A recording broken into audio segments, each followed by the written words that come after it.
Chat Sports, the Pelicans videos are back, baby. My name is Carter the Power Bryant, and today we're going to run through the 5 tiers on the Pelicans roster. And I know a lot of you are like, wow, what happened to our NOLA Pelicans coverage? We even had a listener all the way from one of the most obscure places on earth say, Carter, what happened? We'll tell you more about him and how we want to connect with more of you Pelicans fans. But first, I want to throw out an audience question for you. In your mind, who is the most important player for next year's New Orleans Pelicans team? I want your comments below. We're going to debate. We're going to have a good time today on this video because a lot of you are going to hate me when I tell you it's not Zion Williamson. It is Jrue Holiday. Veterans run this league. He's going to be showing the whole team, the whole youngsters, the ropes. And Jrue Holiday, to me, will be back into all-star form. And that's where we're going to start today with tier number 1 on the Pelicans teams. I'm going to call this group the veterans. Jrue Holiday and Derrick Favors. Those are the 2 most important players on the team. Whoa! Where is Zion Williamson, Carter? What's up? Are you anti-Zion? What is wrong with you? No, I am not. I'll tell you why I put him in tier number 2. But first, on these 2 fine gentlemen here, yes, Jrue Holiday will make a return to the All-Star game. I know it's tough to make it in the West, but Klay Thompson's going to be out for the first part of the year, which means a Western Conference guard slot is going to be open. I don't see any of the other guards not making it. So that final slot's going to probably go down to Jrue Holiday, a Luka Doncic, maybe a De'Aaron Fox. Here's the difference with Jrue. He is, to me, the best overall 2-way point guard in the NBA. And what's going to be interesting about Jrue next year is that he's not going to have to play the point. He's also going to have to play the 2 because Lonzo will be the point whenever he's in the game.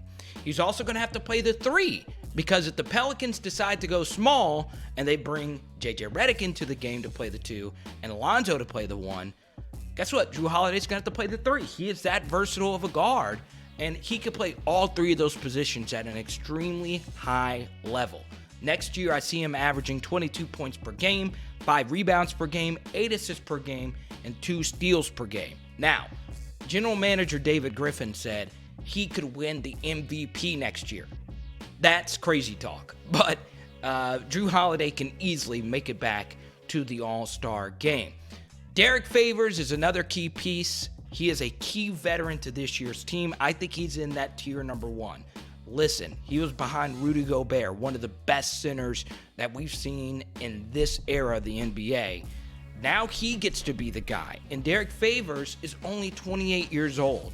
He's a former elite high-round draft pick. I think he's going to average around 14 points per game, 8.5 rebounds per game, 1 assist, and 2 blocks per game. And a lot like Jrue as far as the mentorship is concerned, I think Derrick Favors is going to help Jaxson Hayes grow into being an elite NBA center himself. So, those to me are the 2 most important players for the Pelicans teams. And guess what? Before you guys just destroy me in the comments and say Zion Williamson's the most important player on this year's team, subscribe. At least do me that. Subscribe, because guess what? I reply to all comments. Now, let's talk about tier number 2. I'm going to call this the youth movement, which will include Zion, Brandon Ingram, and Lonzo Ball. Now let's start with Zion Williamson. First off, these are my stat projections for Zion Williamson next year. 15 points per game, 8 rebounds per game, 2.5 assists per game, and 1.5 blocks per game. Now, I'm very high on Zion, and by the way, that is one heck of a year. Those stats would be good enough for Rookie of the Year in most years. Okay, we'll get into my Rookie of the Year projection in just a moment. Here's to me going to be the biggest thing about Zion Williamson. We still don't know how the Pelicans are exactly going to use him. In other words, there's not really a design or overall cemented role that Zion's going to play in the NBA. Yes, he can be a guy that just rebounds and have a ton of putback dunks and block a bunch of shots. But I talked about this in the other Pelicans videos, and my die-hard basketball fans know this to be true as well. While Zion was at Duke, some of the best basketball he played was when they let him play the point forward role when RJ Barrett was hurt. His assist went from 2 assists per game to 8 assists per game. It allowed him to slash to the hoop. It allowed him to dribble the ball into the lane himself. And another thing, Duke's perimeter shooting last year was one of the worst perimeter shooting teams in the history of Duke basketball and one of the worst in college basketball. I think they were ranked 130th when it came to three-point shooting. So, because we don't know what Zion's best role is going to be in the NBA, I think we have to be patient as the Pelicans try and figure out the best way to actually use him. Plus, he's going to have to get used to playing an NBA schedule. Plus, he's going to have this absolute crazy burden on his shoulders, being the most hyped player since LeBron James. So, I do think Zion's going to have some growing pains, probably a little bit more than what people are going to expect. Do I believe he's going to be an all-time great Hall of Famer, potentially leading the Pelicans to NBA championships? I do think that. I really, really do. But I think this first year, particularly in a tough Western Conference and a huge target on his back, it's going to be some rough games in there, and that's why they're going to rely heavily on the veterans in the upper two tiers. Now, the other two players in the youth movement tier, Brandon Ingram, I see him averaging close to 20 points per game, 4 rebounds per game, 3 assists per game, and a steal per game. Brandon Ingram post All-Star break and before the All-Star break were two completely different players. Yeah, he had the injury issues. Yes, we also know about other health complications that he's had. But when he's on, and when he's focused, and when he's physical in the paint, he becomes a more complete player. A lot of people call him watered down Kevin Durant. I do think he could be an even better player for the Pelicans. The weight of being a Laker is off his shoulders. The weight of having to play with LeBron James is off his shoulders. I think he's going to have some freedom to do what he wants to do on the perimeter. And I think he's going to be a pretty good player next year for the Pelicans. And to me, Lonzo Ball is, outside of Zion, the most interesting player on this team. I see him, and a lot of you killed me for this in the stat projections video, but I'm going to stick with it. 8 points per game, 4 rebounds per game, 6.5 assists per game, and 1.5 steals per game. What does he do scoring the ball that makes you think that he's going to be a great scorer for the Pelicans? I don't know, but he is a great passer. I think the alley-oops to Zion are going to be there. I think the alley-oops to Derrick Favors and possibly Jaxson Hayes will be there as well. So, to me, Lonzo is a very curious, interesting player going into next year because even he's going to have to figure out his role for next year's team, and he potentially might not even start. So, because of that, I want to go into the potential starting lineups. Looking at last year's lineup, this is how the Pelicans normally lined up. Anthony Davis, Julius Randle, Jrue Holiday, Elfrid Payton, and E'Twaun Moore. Now, Anthony Davis is now gone to the Lakers. Julius Randle and Payton are now with the Knicks. So the only returning starter for next year's lineup will be Jrue Holiday. And I do think the other starters will be Alonzo Ball, Derrick Favors, Brandon Ingram, and Zion Williamson. Now, we'll get into a few other potential players that could start, including JJ Redick, in just a moment. But first, another audience question. Do you think Zion Williamson will win NBA Rookie of the Year? Type Y for yes, type N for no. I'm going to go with no. I think he'll be the runner-up to Ja Morant. He is on a bad Grizzlies team. He's going to put up big-time stats. His game is absolutely perfect for the NBA as a shooter and as a passer. I do think he'll struggle defensively, but who cares about defense anymore? Really. He's going to have a lot of highlight plays, and I think Ja Morant, because he has a defined role, he's going to be the point guard, will put up huge numbers in his rookie season. Potentially one of the best rookie years we've ever seen. Now for Tier 3, I'm going to call this the YKWYAGTG tier. otherwise known as the you know what you are going to get tier. Okay? That's JJ Redick, Jahlil Okafor, E'Twaun Moore, Darius Miller, Josh Hart. These are guys we know are going to be themselves next year. We know JJ Redick can be a potential 15-point per game player. In fact, he's averaged at least 15 points the last 5 or 6 years of his career. The three-point shooting movement has definitely helped himself out. JJ Redick, over the last 400 games, he has started around 390 of them. I don't have the exact statistics in front of me, but last year was the most games he actually came off the bench. I think he comes off the bench early. They want to get Zoe's confidence up. JJ Redick a little more selfless, a little more, I guess, defined as a player. They're going to let him come off the bench so they can have some offense coming off the bench. And you know what JJ Redick is. We also know what Jahlil Okafor is going to be next year. He improved so much. In fact, a lot of you have convinced me beforehand. I used to think Jahlil Okafor was going to start over Derrick Favors. So many of you have just destroyed my inbox about that. I've switched my opinion. I do think Derrick Favors will now start, but Jahlil Okafor, to me, took such a huge step, especially when Anthony Davis got out of the picture. I really was impressed by his game. E'Twaun Moore, how does he fit in with Darius Miller and Josh Hart? Are any of these three guys going to be cut from the team because the Pelicans roster is kind of getting crowded now? So all three of those guys do very similar things. Josh Hart probably not as good of a shooter as Miller or Moore. All three of these guys do the dirty work well. They all defend well. Josh Hart, coming over from the Lakers, is really appreciated being a part of the New Orleans culture. So I find him to be a very interesting piece next year. I am at Carter the Power on every social media. That is Carter the Power. You can see all my chat sports videos from the past at carterthepower.com. So, we had the YKWYAGTG tier.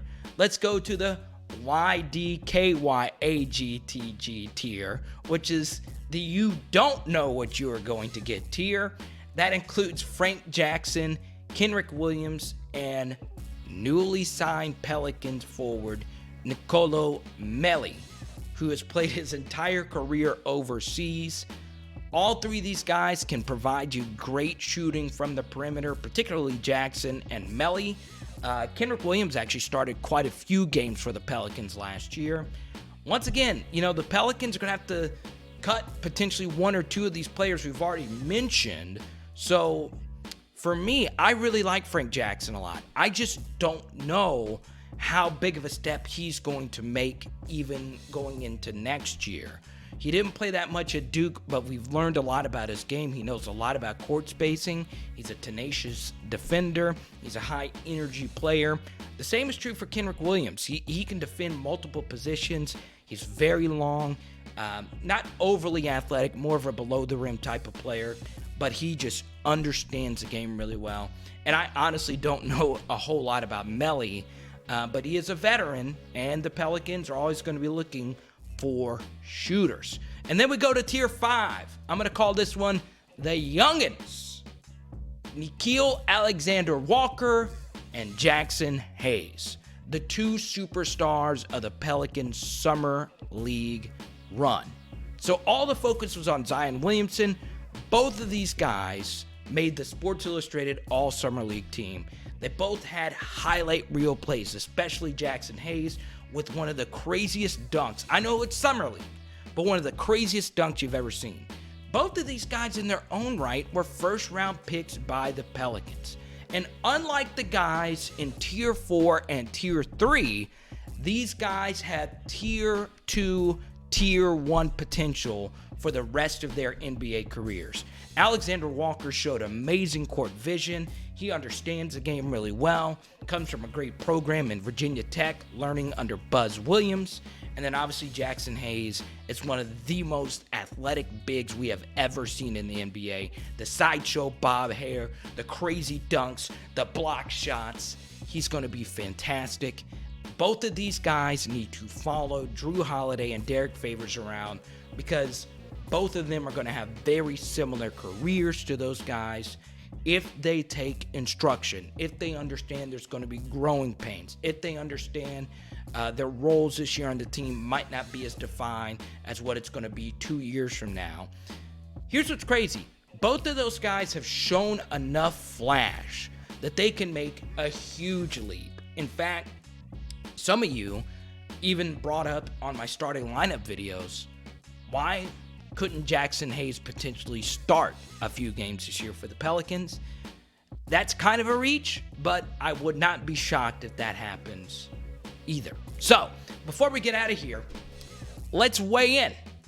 Do you think the Pelicans will make the 2020 NBA playoffs? Type 1 for yes, type 2 for no, and let us know. Don't just type the number, comment. Here's what's interesting. Roster-wise, the Pelicans do have one of the top 16 NBA rosters. The problem is that they're in the Eastern Conference. They're not in the Eastern Conference. They're in the Western Conference. So if you're sitting right now asking yourself, I think the Pelicans are going to make it. Well, let's go through the teams that actually made the playoffs last year. Golden State, we know they're going to make it back. The Denver Nuggets, even if you think they're going to fall off, their home court advantage is just so huge. They were 34-7 at home, the high altitude. I see the Nuggets making it back again. The Trailblazers are interesting. I could see a fall off, even though they brought in Hassan Whiteside. I could see Portland falling out of the playoff picture, but I don't expect that to happen. I think the Rockets will make the playoffs again after adding Russell Westbrook. The Utah Jazz had a huge upgrade in point guard with Mike Conley. Yeah, they lost Derrick Favors, but still, I think the Jazz, also with the big home court advantage, will make it back to the playoffs. The San Antonio Spurs. Are you going to bet against Pop? Are you really going to bet against Pop? They'll make it back. The Clippers, who are the 8th seed, they get Kawhi Leonard. We know they're going to make it back. So, the only team I see not making the playoffs that made it last year in the West, the Oklahoma City Thunder. They lose Russell Westbrook. They're out of the picture. But the Los Angeles Lakers didn't make the playoffs last year. As much as you think LeBron and Anthony Davis are going to fall apart, and with all the Laker injuries in the offseason, there's no way you are going to bet against LeBron for making the playoffs again next year. So, also, you got to factor in this. The Mavericks are going to be a lot better. And the Sacramento Kings are going to be a lot better. In fact, the Sacramento Kings were the 9th spot last year. So, I don't think the Pelicans will make it. Obviously, there's injuries. Let's say Damian Lillard goes down. Obviously, Portland probably wouldn't make it then if Lillard missed an extended period of time. But for me, just because the Western Conference is so competitive, and the Pelicans it's going to take them a while to figure out who they really are and how their roster is going to shape out and how their shifts are going to go. I don't see the Pelicans making it next year. However, 33-49 will turn into a 41-41 season next year. Let's connect at Chat Sports. What are you doing? Subscribe. I am at Carter the Power. So, I want to shout out Matt in Australia. Australia! I'm not even going to try and do a bad Australian accent. Matt was one of the ones that hit me up on Instagram and on Twitter and all that stuff.